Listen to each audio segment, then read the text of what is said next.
myself that like I'm Guido Vrolix, but I have no idea what that means.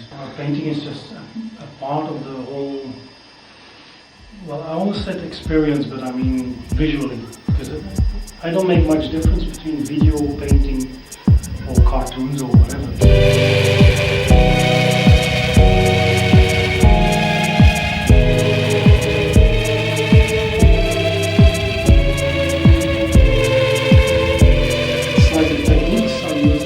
Single work is always the same, but the difference you see is simply that you use fake fur different than you use enamel, or you use ink, or you use a drawing or a structure. But don't forget, this is a painting, but if I put it on the floor, it's a sculpture.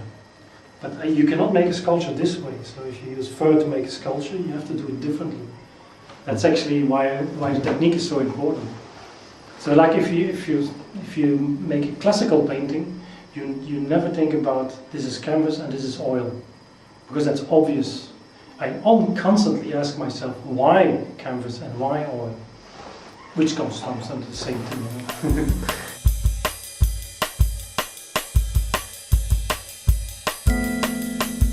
Well, let's put it the other way around. No.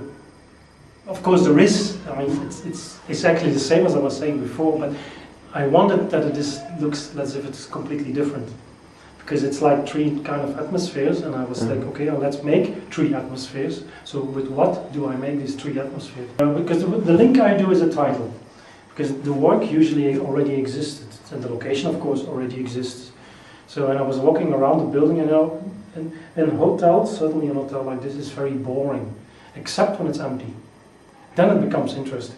Because then it's almost, you smell the stories who are all gone. It's not interesting when they're still here, but when it's empty, it's like, something happened. And then it was like, okay, I'm going to select some works based on that feeling, and then the connection is then the title, because I change titles all the time. So this time, this is now Red Room, which is a bit obvious, of course, but it can call something The Murder in the next exhibition. Simply because then you make a connection between the spaces. In this case, the space here and the space here.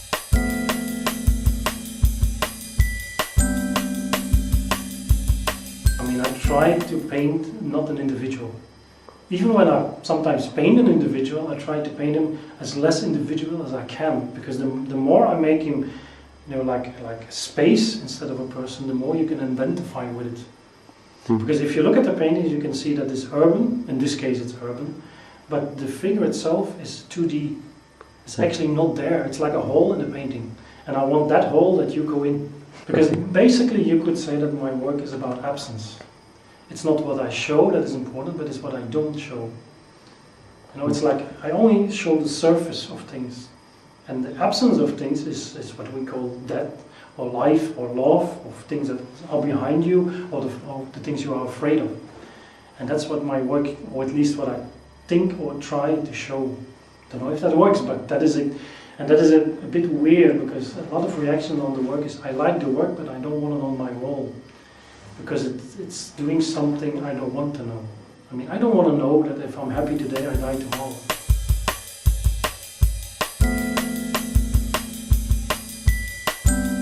It's a toy, because it took me a couple of years before it's a bit like when you make a painting, you have a certain amount of rules. And then you have a painting, it's on the wall, it has a size, it's whatever. If you put it on the floor, you have a sculpture. I make it very simple. So if you put it in a book form, you have a BD. And so if you use a camera, you have a video. They're all made by a certain rule, simply because that's the media.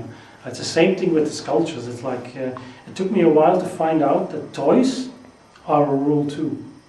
And no rule is excluded of art. And so, okay, then I start to make the sculptures by the rules of toys, because it's like, I had this idea, if a whole family goes shopping, and the father buys a painting, and the mother buys a dress, and the son buys a toy, and everybody buys something in the shop, and they come at home, and suddenly they realize it's all Vrolix. That is a lie. I really like that idea.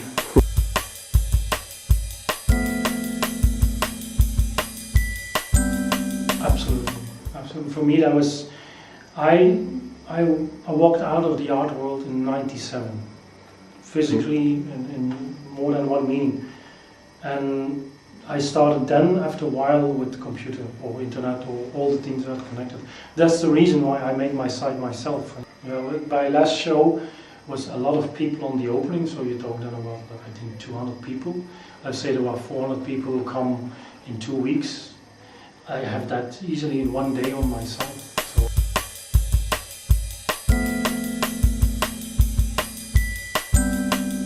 No, that I don't think so. At least not in Europe.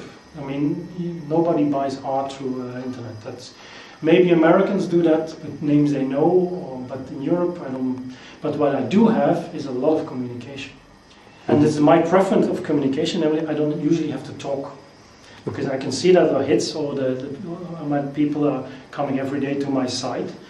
If I see that there are 3,000-4,000 hits a day, which I have, I mean, I must doing something right, and I like that kind of communication. Although internet is a language as every other language, and I don't show my work.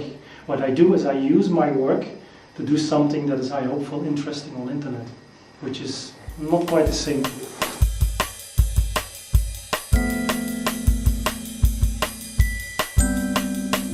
I want to show what we have in common as human. That's the most important thing. Sure, probably completely based on my own experience, because I have no other experience than my own. But I don't want to use them.